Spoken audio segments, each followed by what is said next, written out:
समझ नहीं आ रहा अपने सैलरी इंक्रीमेंट का क्या करूं। बेटा इतना क्या सोच रहा है? अपने म्यूचुअल फंड्स के एसआईपी का टॉप अप करा ले।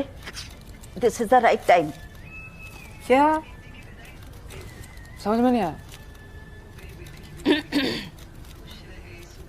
बेटा इतना क्या सोच रहा है? अपने म्यूचुअल फंड्स का एसआईपी टॉप अप करा ले। This is the right time. अब समझा।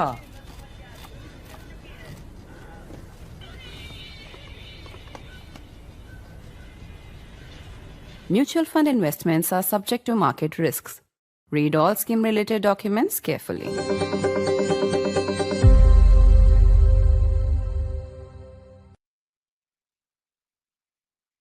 Life of Imran Khan, Pakistan's former prime minister, in danger.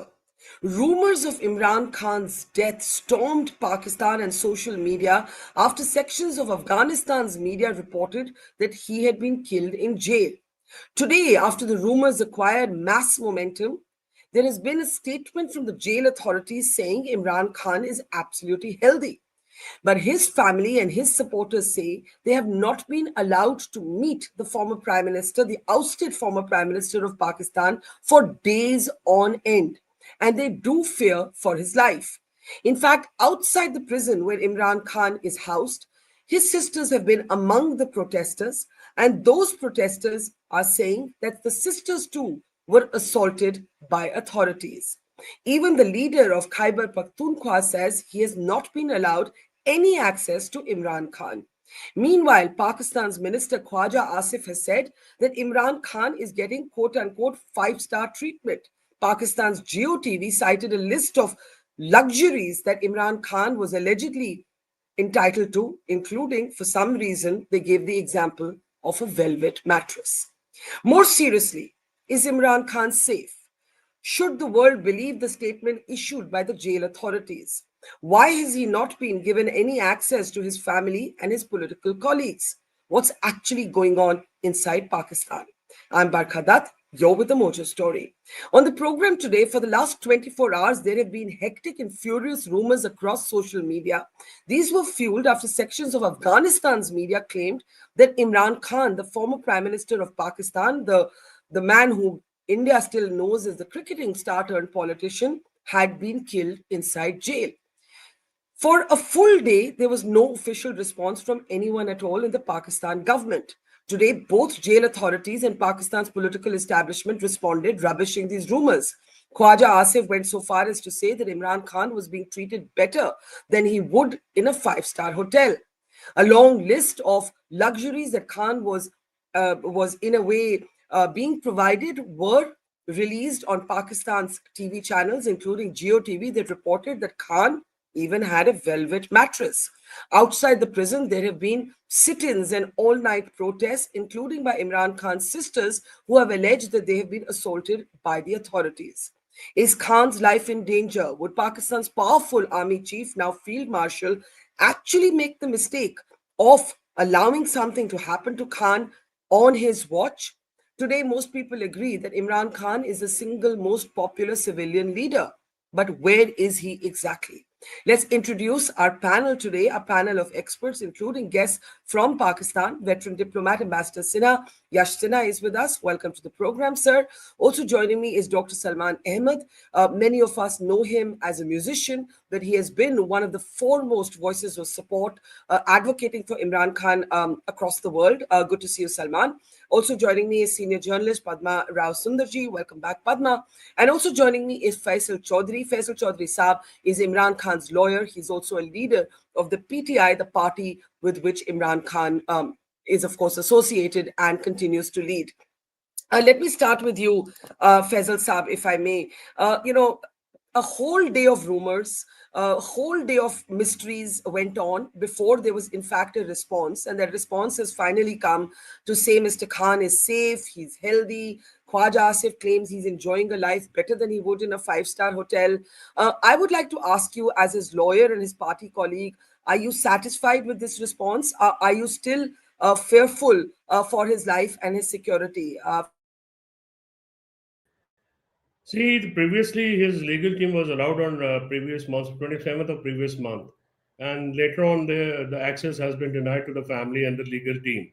Uh, as a lawyer, his well-wisher, and I would like to uh, grant access. I would like government of Pakistan to grant access to the family first of all, and his legal team also, so that these rumors, which are primarily baseless, we I have checked from my own sources, and also the rumors which has been separated by one media and later on picked by the Indian media. I don't know, because social media is nowadays quite a source of rumor mongering. Uh, they say that the authorities claim, I have also interacted with them, and they have assured me that he's safe, but we would like to see himself ourselves. We would want to witness his status, because previous year or in October, it was a 3 weeks pause, and when I met him, I had to file a petition in the court, and I went to see him. And for the first time in my life, I saw Imran in a beard and in not in a good shape. And then he complained about lots of things. I hope that this will not be repeated. Imran Khan is one of the most popular personality and one of the most respected Pakistanis amongst the entire world. And the government authorities have been treating. I would say that he has not been, treated as it should be. Like for the Asif's statement you just referred, it's rubbish Yeah. statement. I mean, under the prison rules, there are A class and P class prisoners. In India, Indian prison rules, there are also classes of the prisoners, which was introduced not now. It is about like 150 years old law, which privileges the former ministers, prime ministers, politicians, or the people of the good reputation in the community. Even a graduate can have those facilities, and the sort of food he eats, he pays for it, and the family pays it for it. And this is his absolute legal privilege. So there is no ahsan, there's no thanksgiving from the government. Whatever has been provided to him is right. And but the unfortunate restrictions and hurdles in his meeting, which are also allowed under the constitution and the law, the government needs to be more efficient, and especially after these sort of rumors, they must not give a chance to these rumors to be spreaded around. And President family Sab, and if I may ask you, sorry to interrupt you. I think what I'm hearing from you is you believe the rumors reported first in Afghan media and then on social media that Imran Khan there were rumors of his death.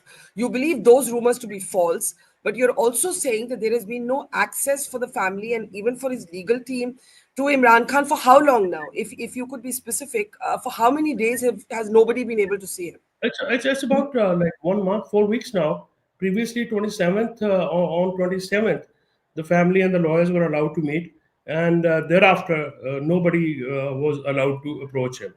Uh, I believe that, and so is I was going through our BBC Urdu news, in which the family has contradicted these rumors, and also there's from the party sources it has been contradicted. But it is always more appropriate to give access to, especially a political prisoners like Imran Khan. This is unfortunate culture of this region, including India also, that we deal the opposition leaders and the opposition parties in the most pathetic manner, and that is very unfortunate. That is very So unfortunate. for a month, sir, you nobody has been able to meet him. Before that, you did meet him, and you said Imran Khan was not looking like himself. He'd sported a beard. He wasn't. No, I'm talking about the previous year, one incident. Acha Purana. Which, Okay, okay, understood. when the government was passing 26th Amendment previous year, and समझ गए, later on, and समझ we गए.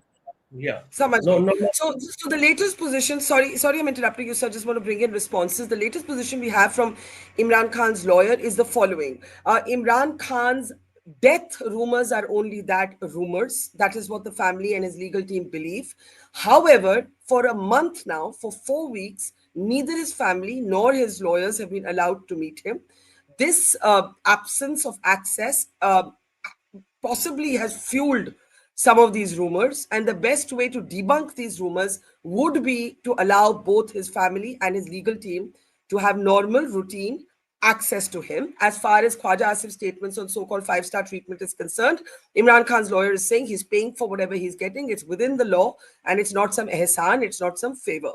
Before I bring in our Indian experts, Dr. Ahmad, do you share in a way the assessment that you've just heard from the legal team? I know that you often travel around the world. You've been trying to get the world's attention to this. Are you concerned for Mr. Khan's life and safety? Faisal Saab says 4 hafte ho gaye hain, 4 weeks since they've been able to meet him, but they don't believe these rumors about his death. They believe that's a social media kind of speculation that arose because of this lack of access to him. Thank you, Barkha, for inviting me. Well, let me just lay down the case for all of you, and you can decide how critical a situation this is.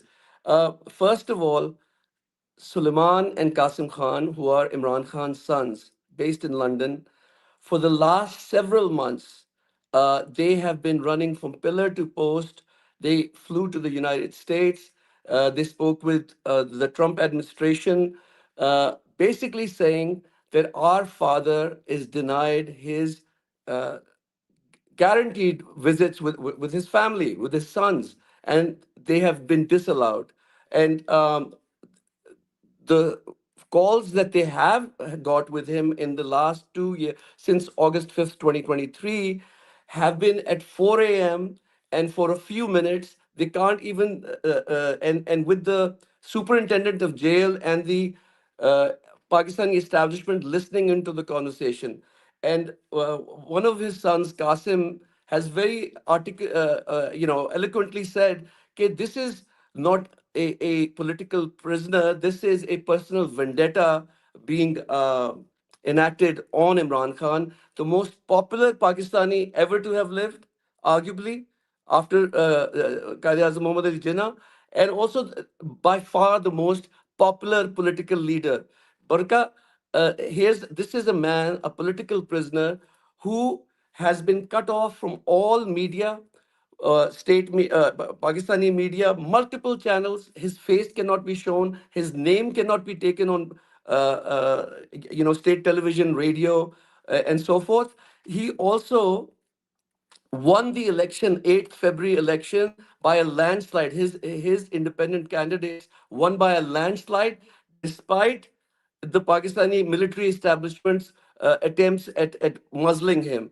Now, they've tried to get Imran Khan to make a deal, as have other prime ministers in the past. He's categorically refused. His last message, which was last month in October, he says, "Give me freedom or give me death."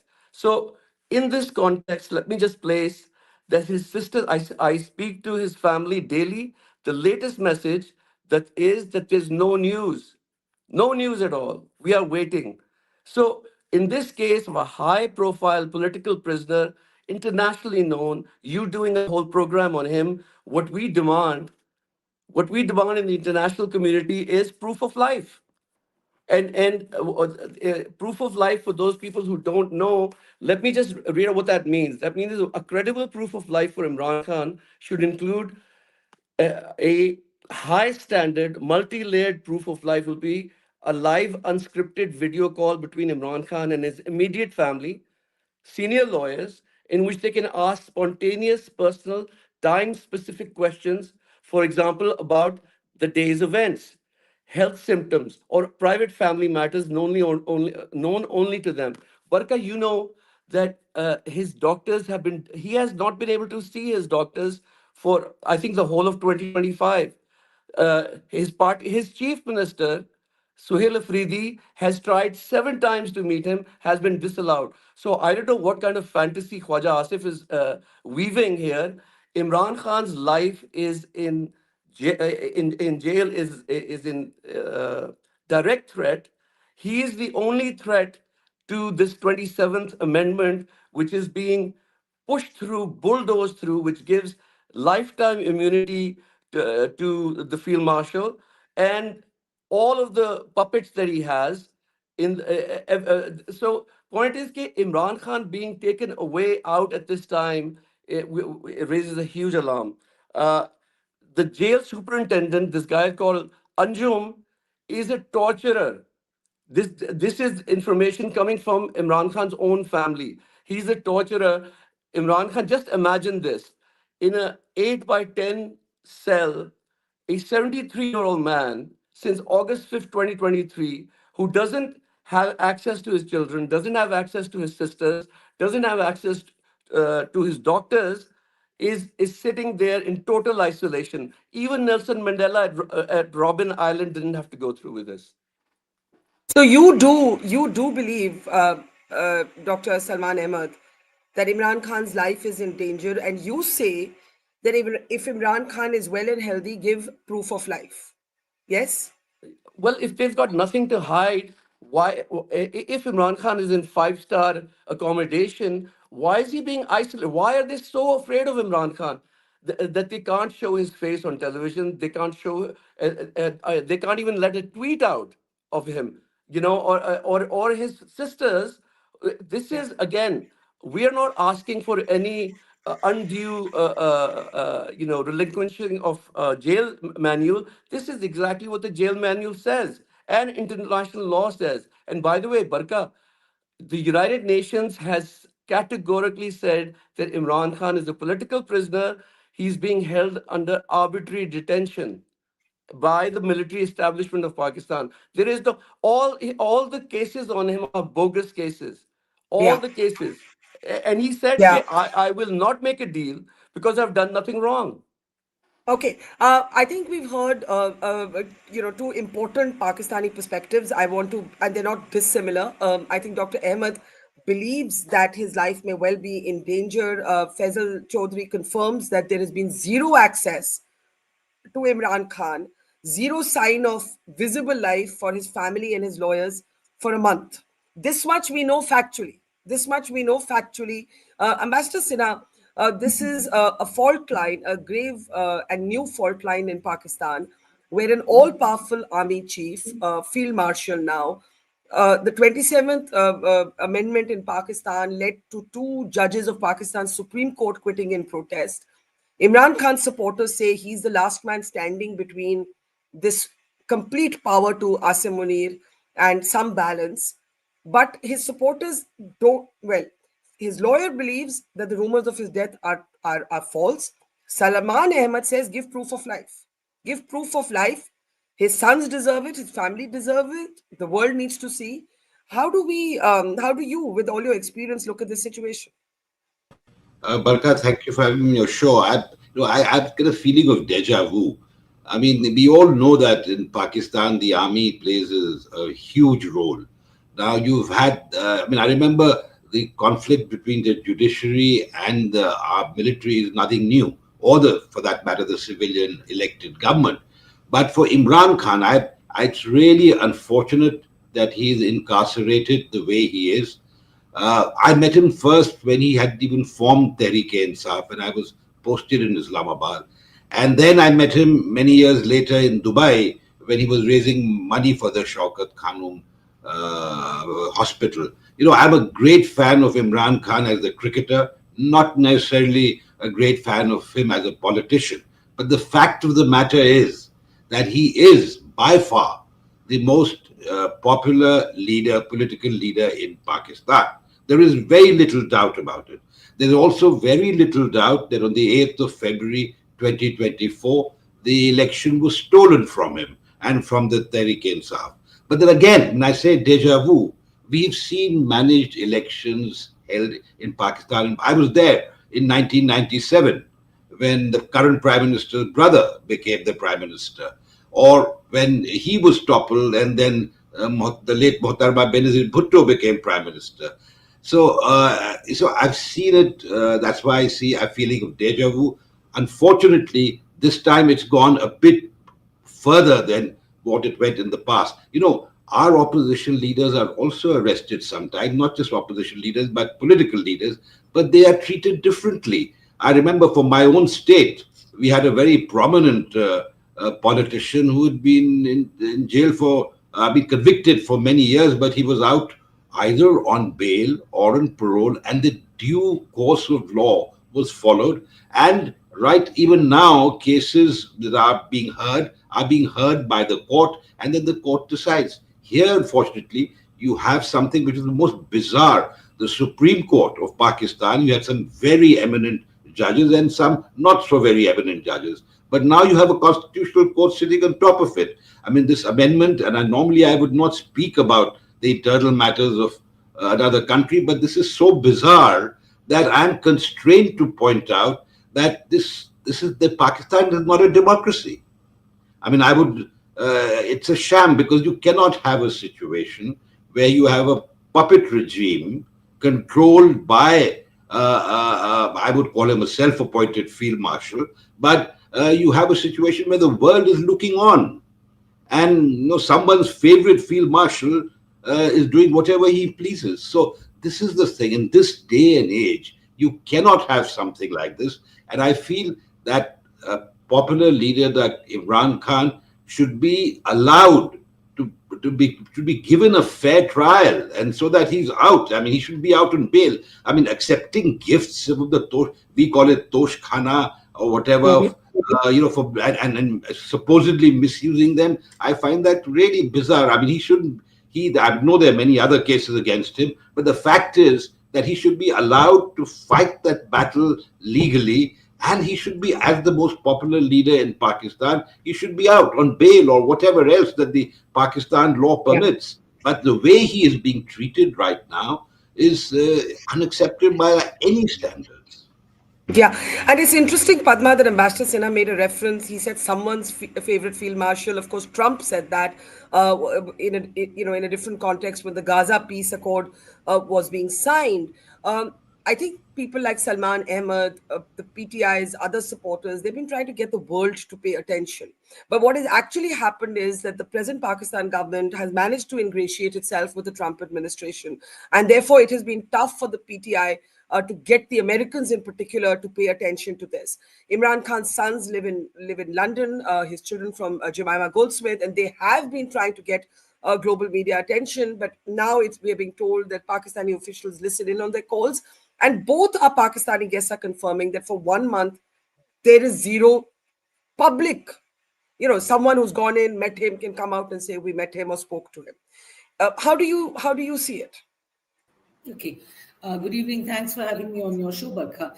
To me, my clock of suspicion, all needles on my clock of suspicion cannot help pointing to the Pakistan army itself as somehow having a hand in this entire matter of the rumor of his death, the not being allowed to see his family, etc.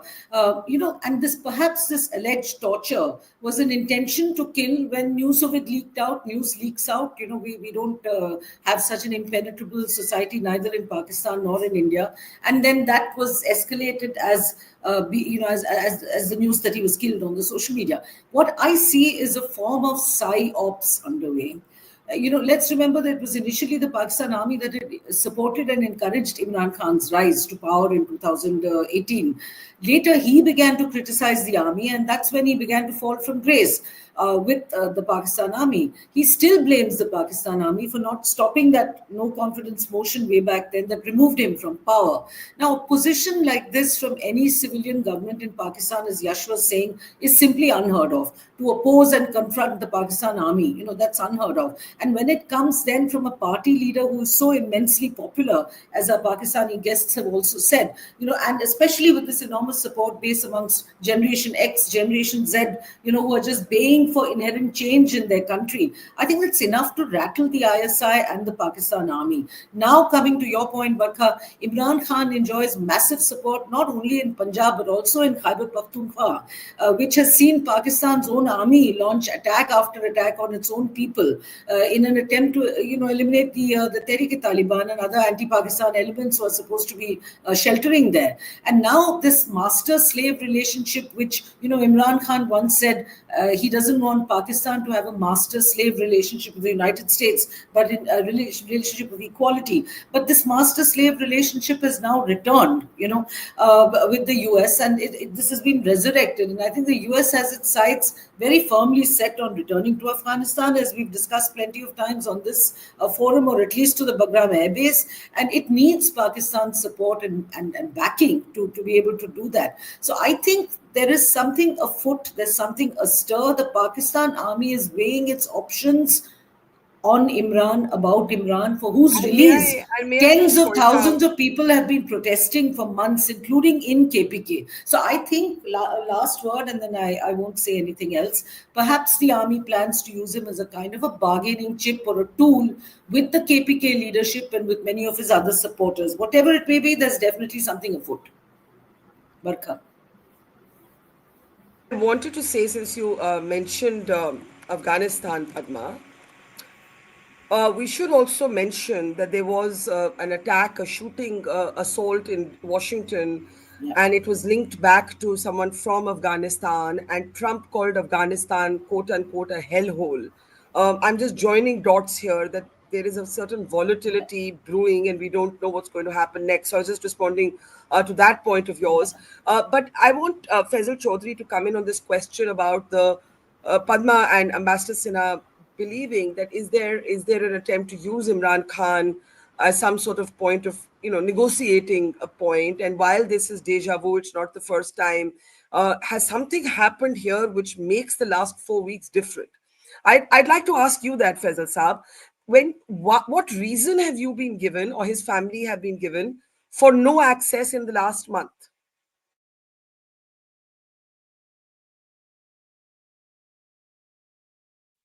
Faisal Saab, are you able to hear me? Faisal Saab? Sir, could you unmute yourself? Are you on mute, sir? Please. Yeah. Yeah. Yes. Now, can you hear me now?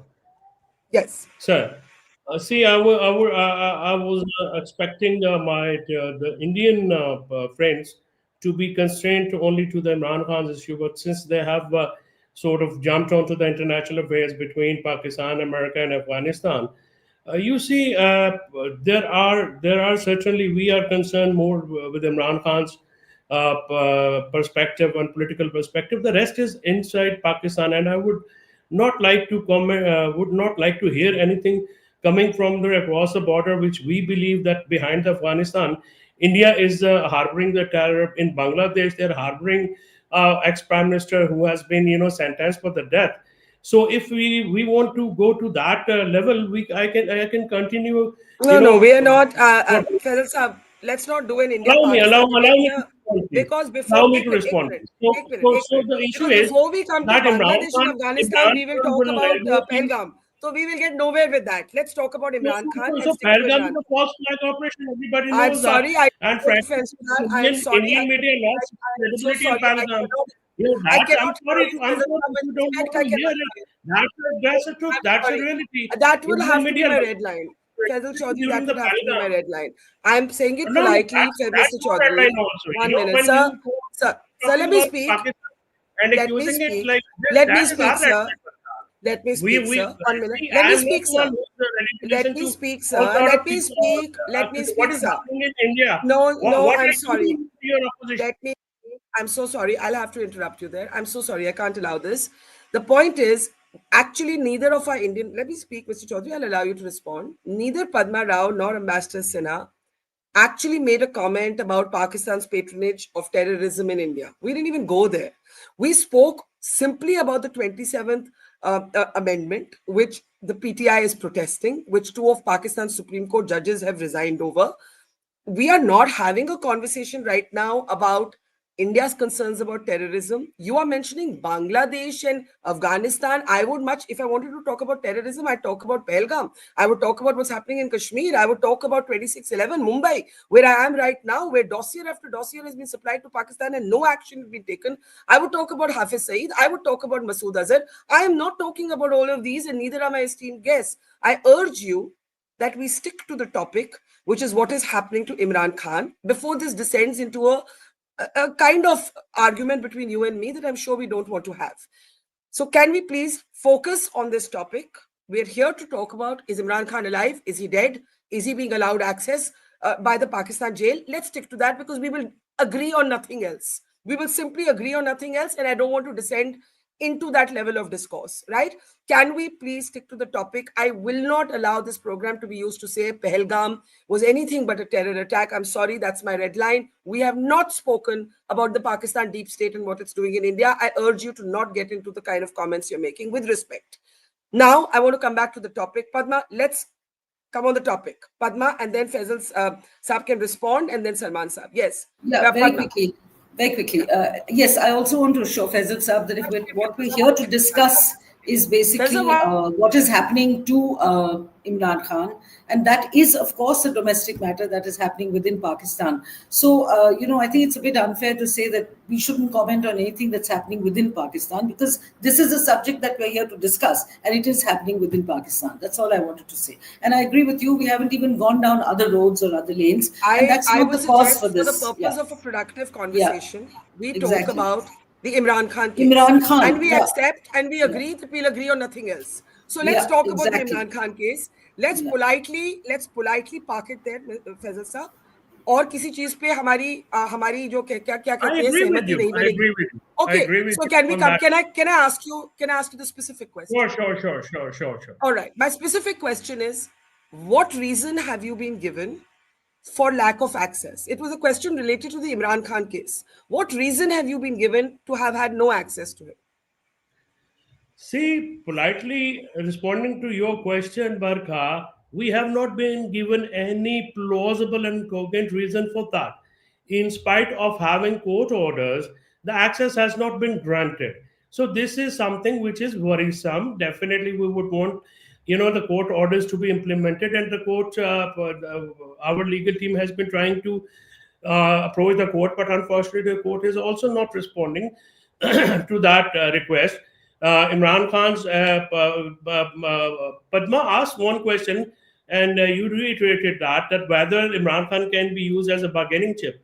Let me say that Imran Khan is not the person who can be used as a bargaining chip at all. He has his fair stance. He has a different stance, which our entire KP political parties, including those who are governing in federation, have also acceded to that. We want to resolve our issues with the cross-border Taliban on the western border by talks. Because, in the KP and Afghanistan, there are lots of commonalities. So this is the stance which Imran Khan has been keeping from Musharraf era, and he never wanted to be part of that war and terror and others. And he still doesn't believe in wars. He believes in table talks. And he says that there is no other way to resolve the issues other than, sitting across the table with the Taliban and discussing them, and without involving Kabul. Let me get Salman Ahmad to join to this. Okay, Salman Ahmad, you had your hand up also. My question to you is again a very specific question on this case, because that's what we're here to discuss, and it is this: given the fact that you've been trying to get the world to take notice, but there are other dynamics at play, right? What are his sons planning to do? What is his family planning to do? What are people like yourself planning to do? If there has been no plausible reason, as his lawyer says, for the lack of access to him, what next? So, Barkha, I just want to zoom out and let your viewers also know the background context to why Imran Khan has been kept in complete isolation. As we've already said, the most popular Pakistani leader in decades. Well, you see, for 78 years, Pakistan has been a garrison-controlled state. The military and the generals and the field marshals have never allowed democracy to take root. Whenever there is a civilian leader who is popular, whether it's Benazir Bhutto or Zulfikar Ali Bhutto or Sheikh Mujibur Rahman or even Fatma Jinnah and now Imran Khan, the army topples or assassinates. Not one single civilian leader in Pakistan's history has been allowed to complete their term.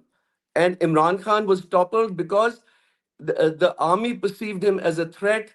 He wasn't willing to play puppet. And I disagree, Padma. He won the election fair and square, except the army cut down his lead. His popularity in 2018 was such that General Bajwa had to The Khwaja Asif's seat, by the way, in Sialkot was won by an Imran Khan candidate, but the army intervened and fudged the results. Similarly, February 8th, I mean, there is no Barkha. I saw Fareed Zakaria on CNN say that never in the history of the world has a political leader been isolated in jail, unable to campaign, yet his independent candidates they win in a landslide. New York Times covered this. All of the international media covered this. So let's just focus on why Imran Khan is kept in isolation is because he threatens the 78-year military order. He wants, just like in India, the military to be in the barracks. I don't even know who the chief of army staff of India is, or the Air Force chief is, or who the naval chief is. Does he come with Prime Minister Modi to meet Trump? I've never seen him. But why is it that wherever the Pakistani Prime Minister, whoever it is, the army chief looms like this sword of Damocles? So for 78 years, Pakistan's democracy has been held hostage. Imran Khan is standing up. It's not a one man or a PTI thing. He's standing up for 250 million Pakistanis to have the right, basically the right to bring in their own political leaders, the leaders that they deem right, not army picked. And in Pakistan, look, I'll tell you very clearly, all of our relatives, friends, live in daily threat. Don't say anything on social media. Everybody is surveilled. Everybody's scared. They all know that Imran Khan is put in jail under trumped up charges. His fearless sisters, I have to take my hat off to them, that they continue to put their lives on threat. Last week, his sister Noreen, 71 years old, was dragged by the security forces by her hair on the streets. I mean, when did Pakistan descend to such,